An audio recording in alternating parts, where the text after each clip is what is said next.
மூவியூ நேயர்கள் அனைவருக்கும் வணக்கம். இன்றைய நிகழ்ச்சியில ஆன்மீகம் சார்ந்த நம்முடைய சந்தேகங்களுக்கு விளக்கம் கொடுக்கறதுக்காக கற்பகலட்சுமி சுரேஷ் அவர்கள் நம்ம கூட இணைந்திருக்காங்க. தொடர்ந்து நிறைய விஷயங்கள் பேசலாம். மேம் வணக்கம். வணக்கம். எப்படி இருக்கீங்க? நல்லா இருக்கேன்ப்பா. ஓகே. தொடர்ந்து ஆன்மீக பதிவுகள். அதுல இன்னைக்கு நிகழ்ச்சி வந்து நீங்க நிறைய கோயிலுக்கு சொல்றீங்க. பூஜை முறைகள் சொல்றீங்க. எங்கனால அதெல்லாம் பண்ண முடியல. ரொம்ப கஷ்டமா இருக்கு. நேரம் இல்ல. ஆனா எங்களுக்கு இருக்கக்கூடிய பிரச்சனை தீரணும். இதற்கு ஏதாவது தீர்வு இருக்கா? குறிப்பா மகா பெரியவர் நிறைய பூஜை முறைகள் பத்தி சொல்லியிருக்கிறதா நீங்க சொன்னீங்க. சோ அதிலிருந்து ஏதாவது ஒரு விஷயம் எங்களுக்காக சொல்லுங்களேன். மகா பெரியவர் நான் எப்படி பார்க்குறேன்னா, யார் யாருக்கு என்னென்ன தேவை? இப்ப நெறைய மாத்திரை இருக்கும். பட் என் டாக்டர் எனக்கு ஏதோ ஒண்ணு பிரிஸ்கிரைப் பண்ணியிருப்பார். அப்படி அவர் மக்களுக்குன்னு எல்லாருமே எடுத்துக்கலாம்னு பிரிஸ்கிரைப் பண்ணதெல்லாம் சிலது இருக்கு. நேரம் இல்ல. நம்ம எல்லாருக்குமே இல்ல. ஆனா நான் வந்து அடியேனுக்கு வந்து ஜோதிட ரீதியா ஞானம் கிடையாது. எனக்கு தெரிஞ்சதெல்லாம் சுவாமி அருளாளர்கள். அதுல நான் முயற்சி பண்ணி, இல்ல என்ன சுத்தி இருக்கிறவங்க கண்ணால நான் பார்த்திருப்பேன்ல அவங்க வளர்ச்சிய. அது மாதிரி அனுபவத்த தான் நான் உங்களுக்கு சொல்றேன். எங்கேயோ பார்த்திருப்போம். சில பூஜைகள் நம்பகமாவே இருக்கும். ஆனா ஜஸ்ட் லைக் தட் நான் சொல்றதில்ல. அது நம்ம யாராவது ஒருத்தர் எக்ஸ்பெரிமெண்ட் பண்ணாம, ஏன்னா நம்ம சொல்றத வச்சு நெறைய பேர் நம்பிக்கையோட பண்றாங்க. இப்ப எங்கேயோ பார்க்கும்போது அவங்க நம்ம காமாட்சி பதவி 16 அகல் வாரம் விளக்கு, அகல் விளக்கு. அகல் விளக்கு. நெறைய பேர் பார்த்தா கேட்கறாங்க. அப்ப அவங்களுக்கு எவ்ளோ நம்பிக்கையோட இப்ப நான் பண்றேன், என்னோட தோழிகள் பண்றாங்க. அது நல்லா இருக்குன்னும் பொழுது, நல்லா இருக்கிறத 4 பேருக்கு சொல்றதுமே புண்ணியம். ம். அதுல அவர் பிடி அரிசி திட்டம்னு ஒண்ணு கொண்டு வந்தார். பிடி அரிசி. பிடி அரிசி திட்டம். எவ்வளவோ எல்ஐசி பாலிசிஸ் போடுறோம். இல்ல இன்சூரன்ஸ் பாலிசி போடுறோம். நம்ம உயிருக்கான ஒரு பாலிசி இது. வீட்ல இருக்கிறவங்க ஆரோக்கியத்துக்கான ஒரு பாலிசி. ஒரு சமயத்துல அரிசி சாப்பாட்டுக்கு கஷ்டப்பட்டோம். இப்ப பார்த்தீங்கன்னா 10ல 3, 4 பேருக்கு டயபெட்டிஸ் வந்து சாப்பாடு அரிசி வீட்ல இருக்கும் மூட்டை மூட்டையா அவங்க பேங்க்ல கூட ₹1,00,000 இருக்கும்.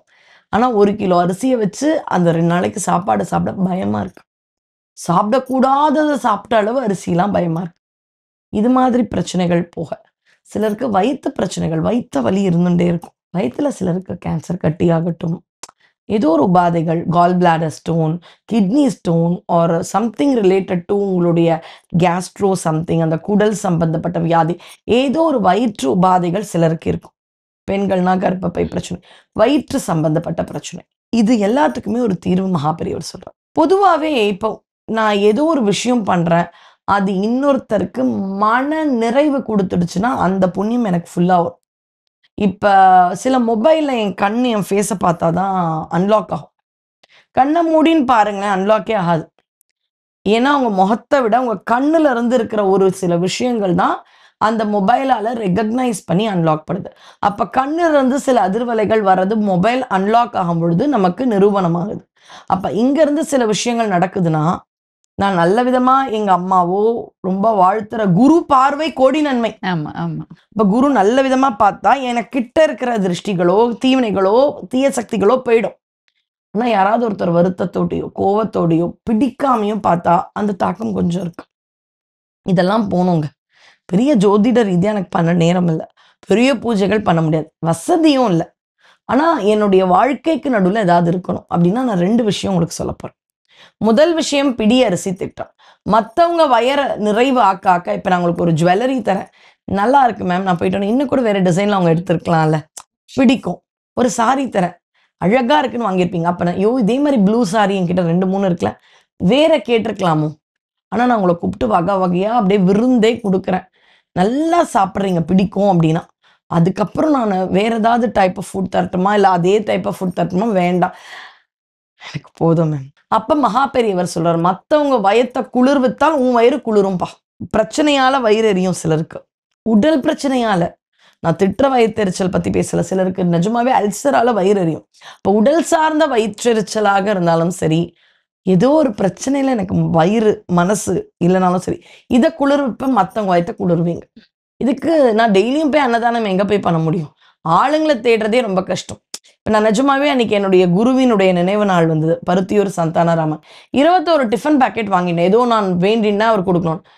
ஆம், எந்த தீய பழக்கமும் இல்லாத ஒருத்தங்களுக்கு குடுக்கணும்னு மயிலாப்பூர்ல தேடுறேன். எனக்கு ஆளே கிடைக்கல. ஏன்னா கோயில்கள்ல அன்னதானம் நடக்கு. வெளியில எந்த மது பழக்கத்திற்கு அடிமையாகாதவங்களுக்கு தான் அந்த உணவு கொடுக்கணும். வயசான பாட்டிங்க, நடக்க முடியாதவங்கன்னு யோசிச்சா, அப்படி இப்படின்னு ஒரு 10, 12 பேருக்கு குடுத்தனே தவிர 21 பேர் குடுக்கறது எனக்கு சவாலா இருந்தது. ம். அப்ப கரெக்டான இடத்துலயும் அது போய் சேரணும்.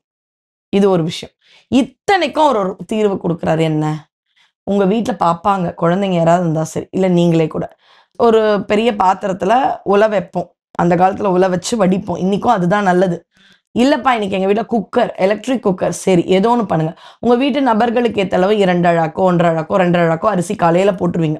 இப்படி போடும் பொழுது பிளாஸ்டிக் கவர் யூஸ் பண்ணாதீங்க. இங்க நெகிழி வேண்டாம். ஒரு சின்ன பாத்திரம், நல்லா மூடி போட்ட பாத்திரம் எடுத்துக்கோங்க. 1 கைப்பிடி 2 அழாக்கு போட்டோம்னா, அல்லது 1 கைப்பிடி. யாரோ இன்னைக்கு எங்க வீட்டுக்கு வந்து சாப்பிட்டா 1 கைப்பிடி சாப்பிடுவாங்களா? அத எடுத்து அந்த பாத்திரத்துல போடுங்க. சாதத்த வடிங்க. அவ்வளோதாங்க. சுவாமிக்கு நைவேத்தியம் நீங்க பண்ணிட்டீங்க ஒரு இடத்துல. எங்க வீட்லலாம் சாதம் வடிச்சும் நைவேத்தியம் பண்ணுவோம். சில பேர் வீட்ல அத பண்ணுவாங்க. சிலருக்கு அது பழக்கம் இருக்காது. அவர் குடுத்தத தான் நம்ம சாப்பிடுறோம். ஆனா நம்ம குடுக்குறதும் ஒரு பாவம். 1 கைப்பிடி. அடுத்த நாள் காலையில வைக்கிறேன். அத நம்ம எப்படியுமே அரிசிய சுத்தப்படுத்துவோம் இல்லையா? நீர் விட்டு. அதுக்கு முன்னாடி மேலோட்டமா அப்படி எடுத்து போடுங்க. அரிசிய மட்டும் எடுத்து தனியா தனியா ஒரு பாத்திரத்துல சேர்த்து வச்சுட்டே வாங்க. நேத்திக்கு போட்டது 1 கைப்பிடி, இன்னைக்கு போட்டது கைப்பிடி. இப்படி கைப்பிடின்றது சேர்ந்துன்னு ஒரு 2 மாசம், 2 1/2 மாசம் விட்டுருங்க. நீங்க பார்த்தீங்கன்னா ஒரு 2 கிலோ, 2 1/2 கிலோ அவ்வளோதான். 2 மாசத்துக்கே அதுக்கு மேல சேர்ந்திருக்காது. அத எடுத்துட்டு போய் மகா பெரியவர் என்ன சொல்றாரு? பணக்கார வருமானம் இருக்கக்கூடிய, வரும்படி இருக்கக்கூடிய கோயில்களுக்கு குடுக்காதீங்க. 1 ஏழை நெறைய பேர் இருக்கிற ஒரு விடுதிகள்ல குடுங்க. இல்லையா? ரொம்ப வருமானம் இல்லாத திருக்கோயிலுக்கு குடுங்கன்றார். ஏன்? உடம்பு முடியாதவங்களுக்கு, ஏழைகளுக்கு குடுத்தாலும் உணவாகும். ஆனா, வருமானம் இல்லாத கோயில்ல குடுத்தா டூவல் பர்ப்பஸ் நடக்கும். 1 அந்த சுவாமிக்கே அது நிவேத்தியமாகும். அப்ப நீங்க வெறுமனே கைப்பிடி வைக்கிற ரைஸ், சாதம் கூட இல்ல அது அரிசி. அது கோயிலுக்கு போய் அந்த சாதமாகி, சாதம் பிரசாதமாகி, அங்க இருக்கிறவங்க எல்லாருக்கும் பிரசாதமா குடுக்கப்படும். அப்ப என்னுடைய அரிசி விளைச்சல் ஏதாவது தோஷம் இல்ல. என்கிட்ட இருந்து ஏதோ ஒரு தோஷங்கள். நான் சுத்தமா இல்லாம ஒரு நாள் வச்சுட்டேன். அந்த தோஷங்கள் எல்லாமே சுவாமிக்கு நைவேத்தியம் பண்ணும் பொழுது, அதுல இருக்கிற எல்லாமே நீங்கி போய் சுவாமிக்கும் நைவேத்தியமாய், பிரசாதமாய் நெறைய பேருக்கு போகும்.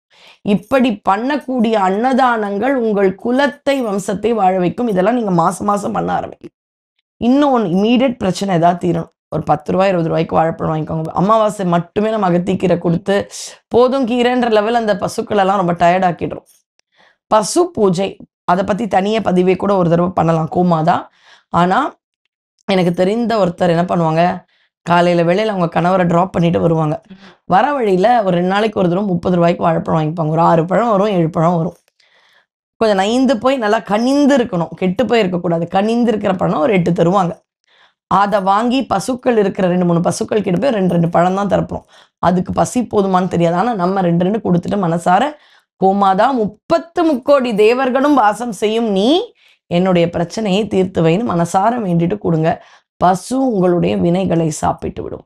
பசு பூஜை, பூஜை, கோமாதா பூஜை பத்தி பெரியவரும் நெறைய இடத்துல சொல்றார். அவருடைய பிடியரிசி திட்டம் கொஞ்சம் கொஞ்சமா அன்னதானம் உங்கள் வாழ்க்கையில வளர்ச்சியை கொடுக்கும். அப்பத்திக்கு உடனே தலைவலிக்குது, உடனே ஏதாவது டேப்லெட் இருக்கா அப்படின்னு கேட்டிங்கன்னா, அதுக்கு இன்ஸ்டன்ட்டா நீங்க எத பண்ணலாம்னா, பசுவிற்கு உணவு கொடுப்பது. இல்ல நல்ல சாதம் பசுவுக்கே வடிங்க. கெட்டுப்போன சாதம் இல்ல, பசுவிற்கு வடிச்சு நீர் விட்டு குடுக்குறீங்களா? குடுங்க. அப்படி பசுவிற்காக நீங்கள் கொடுக்கும் உணவு உங்களுக்கு சகல ஐஸ்வர்யத்தையுமே கொடுக்கும். இது எவ்வளோ நாள் குடுக்கணும்? அப்படி ஏதாவது இருக்காமா? குடுங்களேன் நெறைய நாள். குடுத்துட்டே இருங்களேன். இப்ப மொபைல் நான் எவ்வளோ நேரம் யூஸ் பண்ணலாம்? அதுல கட்டுப்பாடு வச்சுக்கிறோமா?